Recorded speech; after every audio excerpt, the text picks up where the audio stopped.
स्वागत है आपका बी न्यूज नेशन में। मैं हूं आबिद हुसैन शेख। उर्दू एकेडमिक चेयरमैन से खास मुलाकात। उर्दू जुबान की फलाह व बहबूदी के लिए कर्नाटक उर्दू एकेडमी हर कोशिश कर रही है। अब तक रियासत में 80 उर्दू सेंटर्स खोले गए हैं और बहुत जल्द बीजापुर में भी उर्दू सेंटर खोला जाएगा। कर्नाटक उर्दू एकेडमी के चेयरमैन मुबीन मुनव्वर से एक खास मुलाकात हमारे रिपोर्टर खुर्शीद आलम के साथ। स्वागत है आपका बी न्यूज़ नेशन में। मैं हूं खुर्शीद आलम। मीर व गालिब की अधूरी प्यास हूं मैं, हज़ारों साल का एहसास हूं मैं, मेरी आवाज़ सुनो उर्दू हूं मैं। आज हमारे बीच मौजूद हैं, हमारे साथ मौजूद हैं उर्दू एकेडमी के चेयरमैन मुबीन मुनव्वर साहब। आइए मुनीर मुनव्वर साहब के साथ कुछ बात करने की कोशिश करते हैं उर्दू के ताल्लुक से, उर्दू एकेडमी के ताल्लुक से। आइए उनसे बात करते हैं। स्वागत है आपका जी। बहुत बहुत शुक्रिया। तो सबसे पहले आप उर्दू के ताल्लुक से बताइए कि उर्दू जो ये है, उर्दू कमेटी जो है आपकी एकेडमी जो है, उर्दू एकेडमी के ताल्लुक से क्या काम होता है? सबसे पहले तो मैं आपको इस बात से आगाह कर दूं कि जो कर्नाटक उर्दू एकेडमी है वो पहले से ही कन्नड़ा और कल्चर का एक हिस्सा रही है। कन्नड़ा और कल्चर जिस तरीके से प्रोग्राम्स करती है उसी तरीके से उर्दू एकेडमी को भी पहले से प्रोग्राम्स करती आ रही है और आगे भी वही करना है। कर्नाटक उर्दू एकेडमी का सबसे ज़्यादा हिस्सा जो लगा हुआ है, जुड़ा हुआ है, वो सकाफती प्रोग्राम से। हमारी तहजीब व तमद्दुन को बरकरार रखने के लिए हमको तमाम वो चीज़ें जो हमारे आबा व अजदा के ज़माने से उर्दू का एक हिस्सा बनकर चली आ रही हैं, उसको कायम व दायम रखना ये हमारा एक मेन सब्जेक्ट है। एक उर्दू एकेडमी का सबसे अहम काम यही है। इससे उर्दू दाम को क्या क्या फ़ायदा पहुंचता है? जो उर्दू एकेडमी के ताल्लुक से जब आप कल्चर प्रोग्राम करते हैं, सकाफती प्रोग्राम करते हैं, क्या इस प्रोग्राम से उर्दू की फलाह व बहबूदी हो रही है? आज आप गालिब को सुन, ज़माने दराज से भी वो कर रही है और आज भी वही कर रही है। मैं आने के बाद तो 80 किताबें अब मेरे पास तिबात के लिए तैयार हैं। बहुत ये कन्नड़ा कल्चर जो ये से कन्नड़ा के जो आपके जैसे ये है एकेडमी उनकी भी होती है जी। तो इसके बरक्स आप उर्दू एकेडमी को फंड बराबर तकसीम होता है या नहीं? हाँ, जब तक वो हम वहाँ थे हमारे पास 9 लाख से ज़्यादा का फंड ही नहीं आया। एक हमारे बुजुर्ग मिनिस्टर ने उसको वहाँ से हटाकर जब ले आए यहाँ पर उर्दू एकेडमी को अलग, तो आज हमारा फंड जो है 2 करोड़ 15 लाख का है। और 2 करोड़ 15 लाख में 60-70 लाख रुपए तो ऑफिस के अखराजात के लिए चले जाते हैं, जो भी हैं किराए हैं, सैलरीज हैं, वो तो हर ऑफिस के बजट जो भी होता है उसमें वो पहले चला जाता है। उसके बाद अब मैं जो 100 सेंटर चला रहा हूँ, कमोबेश 70 से 80 लाख रुपए उस पर चले जाते हैं मेरे।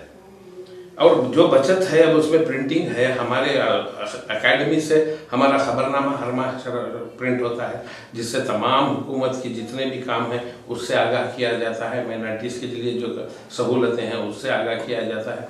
उसके बाद हमारे पास 4 रसाइल निकलते थे, बंद पड़े थे।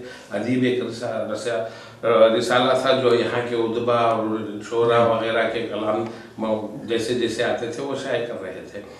इसी तरीके से लोख्तरा ने कर्नाटक एक सिर्फ और सिर्फ औरतों के लिए एक शाया हो रहा है। अदब अतफाल है जो बच्चों के लिए शाया हो रहा है। अस्कार है जो हिंदुस्तान भर के, दुनिया भर के जो लिखने वाले हैं उनसे हम मांग रहे हैं, वो भेज रहे हैं, तो हम वो भी प्रिंट कर रहे हैं। मगर अलमिया ये है कि सुन लीजिए मेरी पूरी बात। मगर अलमिया ये है कि मेरे पास इन 4 किताबों को या 4 रसायल को प्रिंट करने के लिए मेरे पास मवाद नहीं है। मवाद कहाँ से आएगा? आप जैसे उर्दू दान खदर दान भेजेंगे, उसके लिए भी हमने एक आनत फिक्स की है, जिसका जो प्रोग्राम में हमारे शामिल, जिस तरीके से आपके पास प्रोग्राम में शामिल होंगे उनको कुछ फ़ीस आप अदा करेंगे, इसी तरीके से हमने भी हमारी तमाम किताबों को जितने लोग अपने तख्लीक़ात भेज रहे हैं उनको भी हम 500 रुपये 1000 रुपये की ये दे रहे हैं। ये उर्दू एकेडमी के काम कैसे हैं आप खुद अब सोच सकते हैं। सिर्फ आप मुशायरे देख लिए होंगे, अखबारों में देख लिया होगा, मगर उन मुशायरों के पीछे दिन भर जो प्रोग्राम चले उस पर आपकी नज़र नहीं गई। दिन भर जो पूरा ओरिएंटेशन प्रोग्राम हमने किए, तमाम असातिज़ा को बुलाया। तमाम असातिज़ा पर तो इतना अलमिया, इतना रोना है, मगर उसके बावजूद हम उनको बुलाकर समझा रहे हैं उर्दू को किस तरीके से बचाना। बच्चों को सिर्फ उर्दू स्कूल में उर्दू बचाने पढ़ाने से उर्दू नहीं बचती।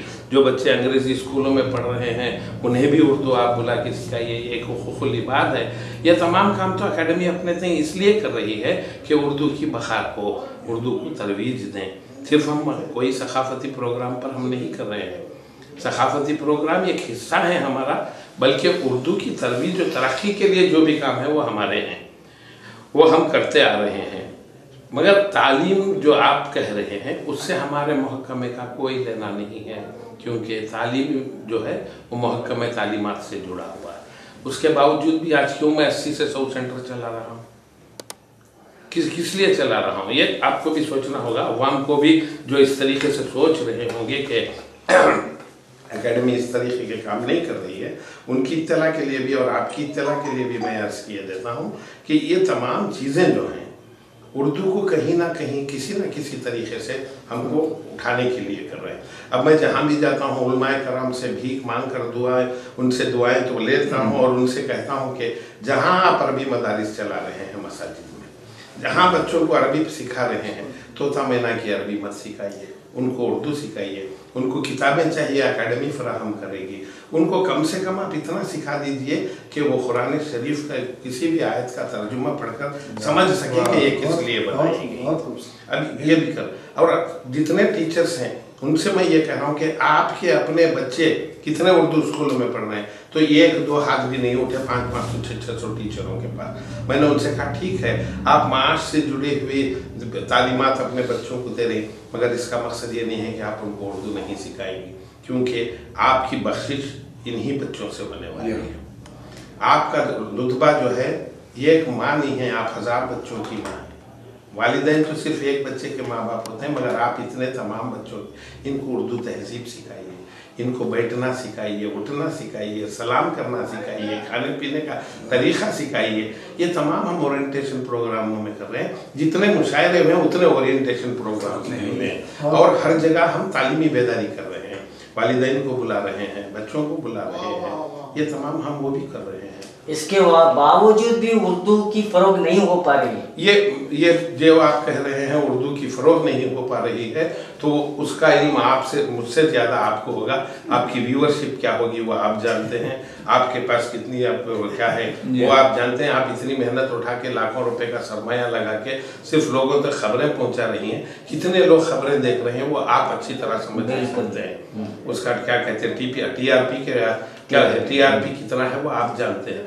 ये जो है ये मेरे बैठने के बाद नहीं हुआ है, ये मेरे बैठने के बाद के मैंने काम बताए हैं, मेरे से पहले जो हुए हैं वो बातें आप क्या उनकी जिम्मेदारी नहीं थी? वो थी होती, मुझे नहीं मालूम, मुझे नहीं मालूम। अजान हो रही है, मैं नमाज को जा रहा हूँ, आप नहीं जा रहे, तो क्या आपकी जिम्मेदारी नहीं थी?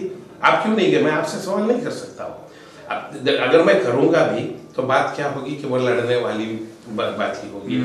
हर हमको क्या है, हमको किसी भी हद में रहकर काम नहीं करना है, किसी एक हल्के का बन के काम नहीं करना है। जहाँ भी अब मेरे साथ जैसा आपने सवाल किया, ऐसे सवाल हर जगह आते रहते हैं। मैं उर्दू के कास के लिए काम कर रहा हूँ, किसी 1-2 के लिए नहीं कर रहा हूँ। अब 10 आदमी को अच्छा लगता है तो एक आदमी को बुरा लगेगा, जिसको बुरा लग रहा है उसके लिए मैं ताजमहल तो बना के देंगे। आप कहाँ तक कामयाब हो सकते हैं? मैं जहाँ तक मैं समझता हूँ 2-2 साल का काम जो लोगों ने नहीं किया, मैं 2 महीने में कर चुका, 2 महीनों में कर चुका। एक साल में 15-20 प्रोग्राम नहीं होते एकेडमी से, जबकि मेरे 45 दिन में 40 पर 2 प्रोग्राम हुए हैं। मैं मुसलसल 15-15 दिन एक के पीछे प्रोग्राम चलता करता आया हूँ। 2 दिन पहले कोप्पल में था, फिर उसके बाद गदक में हुआ, कल का 1 दिन गया, तो आज यहाँ पर मुझे एक शादी के लिए आया था, फिर कल यहाँ शिकार में भी मेरा काम है, फिर यहाँ से मैं निकल रहा हूँ। हमारा रायचूर में प्रोग्राम है, उसके बाद हमारा यादगीर में प्रोग्राम है, उसके बाद 14 तारीख को मेरा सूरपुर में है, फिर 16 तारीख को यहाँ पर बीजापुर की इसमें एक टीचर्स की प्रोग्राम। उर्दू एकेडमी के ताल्लुक से जी जो बुनियादी सहूलतें हैं जो गरीब तलबा के लिए, तालिबात के लिए, तो उसमें आपका क्या रोल है? कोई सहूलतें नहीं है उर्दू अकेडमी से जी। ऐसा कोई हमारे बैलास में नहीं है कि हम उर्दू अकेडमी से किसी को स्कॉलरशिप देंगे, किसी को किताबें देंगे, किसी को कुछ देंगे, ये नहीं है। हमारा एक है, मैंने एक नई इजाद की है कि मुझे हर डिस्ट्रिक्ट में एक लाइब्रेरी बनानी है। हर डिस्ट्रिक्ट में मुझे एक उर्दू सेंटर खोलना है और हर डिस्ट्रिक्ट में मुझे एक डीटीपी सेंटर खोलना है, जहाँ से जो बच्चे उर्दू सीखे हैं उनके ज़राए माश के लिए उनको तैयार करना है, उनको कोरल ड्रा सिखाना है, उनको डिज़ाइनिंग सिखाना है। इसके लिए मैंने सबसे पहले अलीपुर के प्रोग्राम में एक MLA को हमने वहाँ मदऊ किया था। जब मैंने उनसे कहा कि मुझे ये करना है तो 5 लाख रुपए उन्होंने अपने फंड से रिलीज किया। आपको तो इतला होनी चाहिए, क्योंकि उर्दू इतला होने से कुछ नहीं होता। जो बीजापुर में है या नहीं है?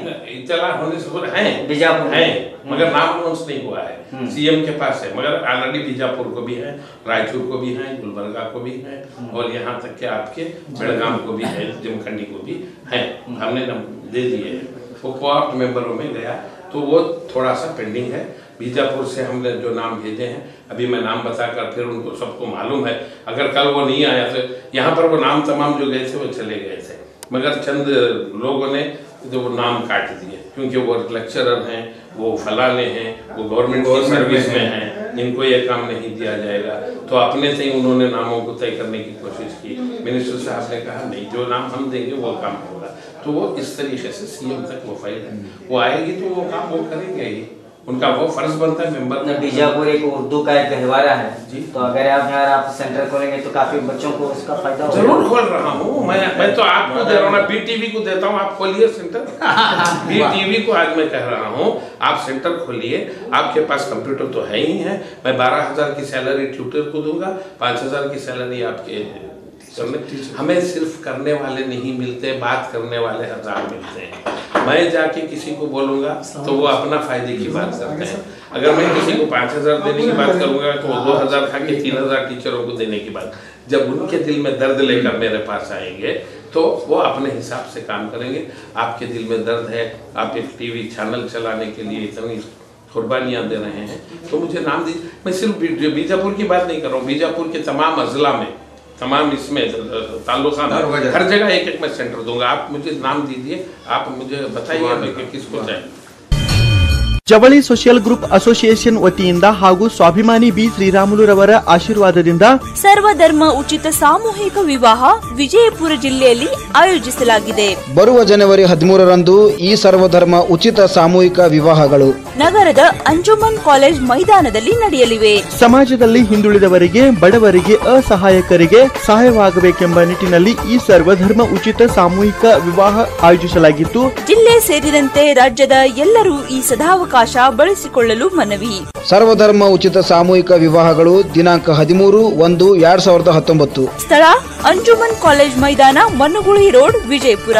ವಿವಾಹ ನೋಂದಣಿಗಾಗಿ ಸಂಪರ್ಕಿಸಿ 8970333944, 8792092220, 8123288852 ಮತ್ತು 9980370157. ಕಚೇರಿಯ ವಿಳಾಸ ಮನುಗುಳಿ ರಸ್ತೆ, ಅಲಿ ಮಸೀದ್ ಹತ್ರ, ವಿಜಯಪುರ.